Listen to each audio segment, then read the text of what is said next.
Picture a wedding day where everything looks flawless. The flowers are arranged just right. The light hits at the perfect angle. Friends and family sit smiling, as if they're watching the opening scene of a fairy tale they already trust. The vows are spoken clearly, confidently, almost as if they've been practiced until all the rough edges were sanded down. Applause lands exactly where it's supposed to. From the outside, it looks like a beginning everyone believes in. But look closer. Not at the smile on the face at the altar, but at the eyes behind it. Because there is a very specific kind of quiet that exists in the mind of someone about to marry a person they don't truly love. And it isn't calm, it isn't peaceful. It's a heavy, pressurized silence. It's the sound of logic forcing itself to speak louder than a heart that won't stop screaming. We're raised on a simple promise. Love leads to marriage. Marriage leads to happiness. And if you do everything right, the story rewards you in the end. But for millions of people, marriage has nothing to do with passion at all. It's about stability, about safety, about expectation, about pressure, about the creeping fear that time is running out. It becomes the act of choosing the person who makes the most sense on paper, because the fear of being alone feels more unbearable than the fear of being unloved. And this is where the real tragedy lives. From the outside, it looks like success. It looks like you did what you were supposed to do. But from the inside, it feels like something essential quietly vanished. Like you're still present in your own life, but no longer fully there. So why does this happen? Why do intelligent, self-aware people bind their lives to someone who doesn't light anything up inside them? What happens to the human mind when it has to suppress the truth day after day, year after year? Today, we're stepping into the psychology of the loveless marriage, not to condemn anyone, but to understand the invisible forces that push people to settle and the quiet emotional cost that follows. Because sometimes, the most painful kind of loneliness isn't solitude at all. It's being married and feeling completely unseen. To understand why someone would marry without love, we have to take apart one of the most powerful myths society ever handed us: the idea that love is the main reason people get married. Historically, marriage was never about romance. It was an agreement, a survival system, a way to secure land, protection, status, and bloodlines. Love, as a requirement, is a relatively modern expectation, something people could afford to prioritize only once life became safer, longer, and more centered on the individual. But here's the part most people underestimate. Even now, that ancient survival wiring still runs deep in the human nervous system. Beneath our modern beliefs, the brain is still scanning for safety. Psychology shows that several quiet but powerful forces push people toward loveless unions, and one of the strongest has a name most people never hear, but almost everyone feels: the fear of staying single. There's an unspoken social clock ticking in the background of our lives. By 30, you're supposed to be settled. By 35, you're supposed to have built something permanent. By 40, your life is expected to prove you weren't left behind. And when those invisible deadlines get closer without the right person showing up, panic doesn't arrive loudly. It arrives rationally. Your standards begin to shift. Your brain stops searching for joy and starts trying to avoid regret. You stop asking, "Do they move me?" and start asking, "Will this work?" The criteria becomes practical. Are they reliable? Are they stable? Do they want the same future?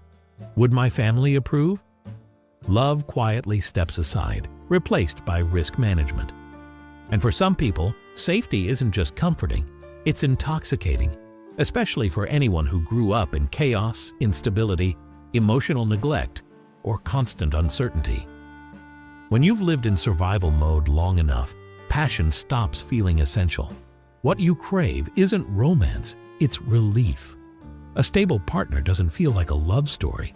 They feel like shelter, a wall between you and the unpredictability of the world. There's another trap that pulls people in, one that looks healthy on the surface and even gets praised as maturity: the value alignment trap. You meet someone who matches you on the big things: money, politics, family, religion, ambition.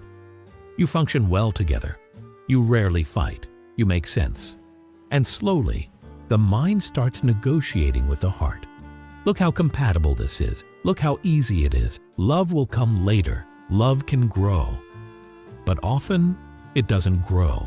It simply exists in a neutral state, functional, calm, flat.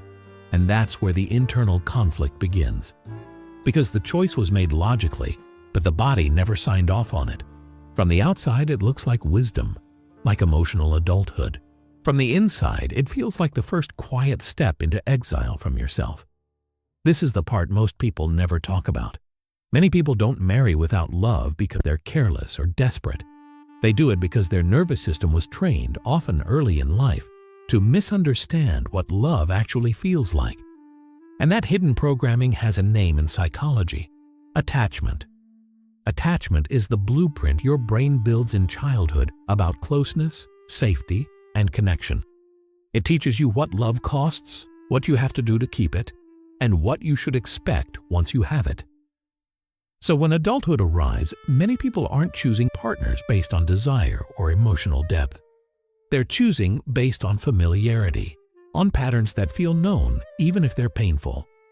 For someone with an anxious attachment style, love doesn't feel calm. It feels uncertain, like something you have to earn or chase. So when they meet someone steady, consistent, and emotionally available, it can feel like rescue, not attraction. They're not asking, "Do I want them?"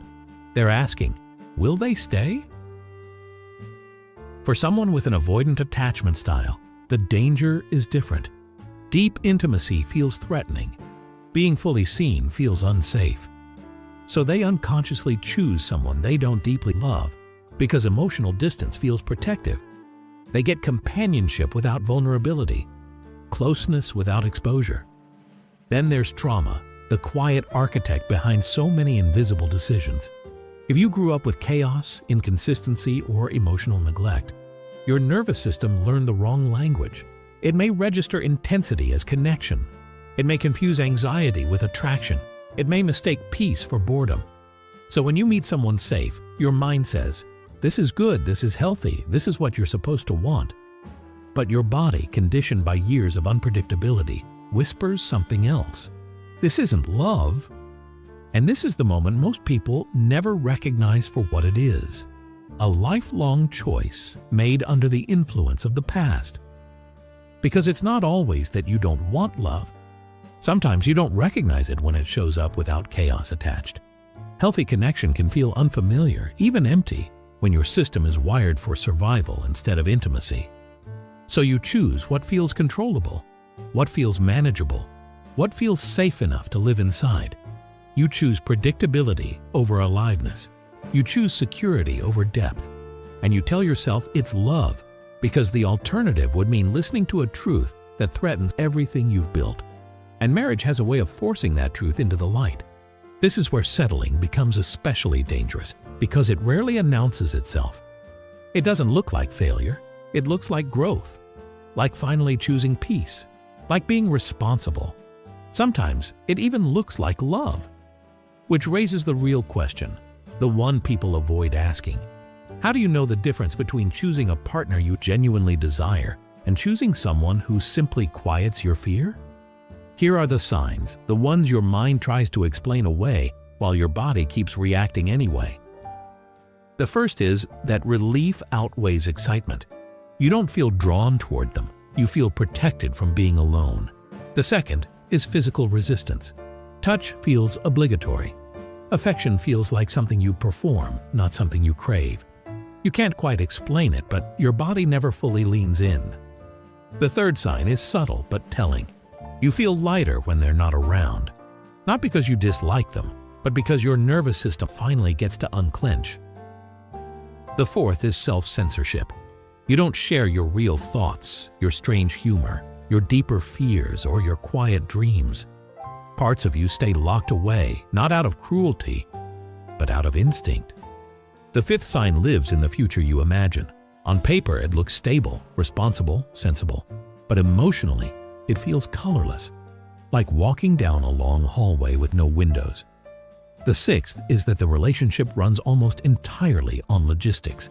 Bills, schedules, groceries, responsibilities. Everything functions except the connection itself. And the seventh sign is the one people are most afraid to admit. You fantasize about another life, not necessarily another person, but another version of you, a version that feels awake again. And if you recognize yourself in any of this, it doesn't mean you're ungrateful. It doesn't mean you're broken. It doesn't mean your partner is lacking. It means your inner world is telling you the truth. Because love isn't just compatibility. It isn't just safety. It isn't just shared goals. Love is aliveness. And if a relationship requires you to shrink, numb out, or slowly disappear in order to survive, that isn't peace. That's emotional survival. Once the ceremony ends, the photos are uploaded, the honeymoon fades, and the guests return to their lives, something quiet and unsettling begins to take shape. Reality settles in. And for someone who married without love, the first real conflict isn't with their partner. It's internal. Psychology calls this cognitive dissonance, the mental strain of holding two opposing truths at the same time. Truth 1. I promise to love this person for the rest of my life. Truth 2. I feel nothing when they reach for me. That contradiction creates pressure, and the mind, desperate to ease it, starts rewriting the story. You tell yourself passion is immature, that chemistry fades for everyone, that real love is sacrifice, duty, commitment. For a while, that story works. But the body doesn't accept the narrative. It responds in quieter ways, a tight chest, irritation that comes out of nowhere, emotional flatness, a low, persistent sadness you can't quite name. And then the deeper cost emerges, loneliness inside the relationship. Most people think loneliness comes from being alone. But the most painful form comes from proximity without connection, from sleeping next to someone who can't reach you and whom you can't reach back. This is the loneliness of the unshared self. When your real thoughts, your vulnerabilities, your playful side stay hidden because something between you feels empty, you start amputating parts of yourself. Little by little, you shrink. Conversations become functional. Did you pay the bill? What's for dinner? Who's picking up the kids? Nothing explosive, nothing dramatic, just hollow. And that's how a marriage can look perfectly fine from the outside, while on the inside, one person is slowly disappearing. And here's what most people don't understand. You can't think your way out of a relationship your nervous system experiences as deprivation. Even if your partner is kind, even if they're loyal, even if they've done nothing wrong, your body still registers the absence of emotional connection as stress. Not acute stress, not explosive fights, quiet, chronic stress, the kind that never fully shuts off. When that kind of stress becomes the background of your life, your nervous system adapts the only way it knows how. Some people stay permanently activated, anxious, restless, irritable, overreacting to small things, sleep fractures, appetite shifts. The mind never slows down. Others go the opposite direction. They shut down. Not sad enough to label it depression, but not alive enough to feel okay. This is functional depression. You still work, you still show up, you still smile in public. But privately, everything feels heavy for no obvious reason. Desire fades, curiosity disappears, color drains out of the world. And the most dangerous shift happens quietly. You stop trusting your own signals. You start telling yourself this is just what adulthood feels like. But it isn't. This is your body keeping score for a need that's gone unmet for too long. A need to feel emotionally seen. When a core human need goes unmet, especially the need for emotional connection, the mind doesn't simply accept the absence. It looks for substitutes. Because the hunger to feel close doesn't disappear just because a marriage certificate exists. So people cope in patterns, usually without realizing what they're really doing. The first is indifference. This is the quietest route. You lower your expectations until they're almost non-existent. You stop hoping for depth. You stop reaching for intimacy. The marriage turns into a functional partnership, shared bills, shared routines, shared responsibilities. On the outside, everything looks calm. On the inside, life shifts into emotional grayscale. The second is displacement. If connection can't be found at home, energy gets poured somewhere else. Work becomes an obsession because achievement still offers a sense of worth, or children become the emotional center of the universe. You become the perfect parent, not only out of love, but because being needed fills a space nothing else is touching. The third is seeking, and this one is often misunderstood. It's rarely about selfishness. It's about starvation. Fantasy begins to creep in, old relationships revisited online. Late-night what-if thoughts, emotional closeness with coworkers. One real conversation can feel like water in the desert. Sometimes the substitutes turn darker: porn, alcohol, shopping, gambling. Anything that creates sensation, even briefly. Not because these people are bad, but because they're emotionally malnourished and trying to feel alive without destroying everything they've built. So why don't they leave? From the outside, it seems obvious. If you're unhappy, you walk away. But psychologically, leaving a loveless marriage isn't a simple decision. It's the collapse of an identity. Because once you've invested years, money, shared history, family approval, and maybe children, the mind activates a brutal illusion known as the sunk cost fallacy. I've already given too much to this to let it fail. I can't make all of this meaningless. And the longer you stay, the harder it becomes to admit the truth, because admitting it would mean facing how long you've been living against yourself. Then shame settles in. Not loud shame, quiet, corrosive shame. The shame of feeling ungrateful. The shame of breaking vows. The shame of being the person who couldn't make it work. But the strongest chain of all sounds noble on the surface. I'm staying for the kids. And sometimes stability does matter. But what people avoid confronting is this. Children don't learn love from words. They learn it from atmosphere, from what a relationship feels like. If a home is emotionally cold, they absorb that coldness. They normalize it. They grow up believing love is something you endure, not something that nourishes you. And in some families, the child quietly becomes the substitute, the source of meaning, the source of closeness, even the source of emotional regulation. That's called parentification. The marriage stays intact on paper, but the emotional cost doesn't disappear. It gets passed down like an inheritance no one ever agreed to receive. Eventually, every loveless marriage reaches a turning point. And despite what most people believe, there aren't just two possible endings. There are three. The first is a companionate marriage. This is the path of mutual acceptance. Both partners acknowledge the absence of fire and build something else instead. Friendship, teamwork, routine, shared purpose. It's not romantic, but it can be steady, predictable. For some people, that's enough. The second outcome is the silent hell. This is where unspoken resentment curdles into contempt. Small things start to feel unbearable. The way they chew, the way they breathe, the way they exist. What once felt safe begins to feel suffocating. Home turns emotionally toxic, not through explosions, but through constant irritation and buried rage.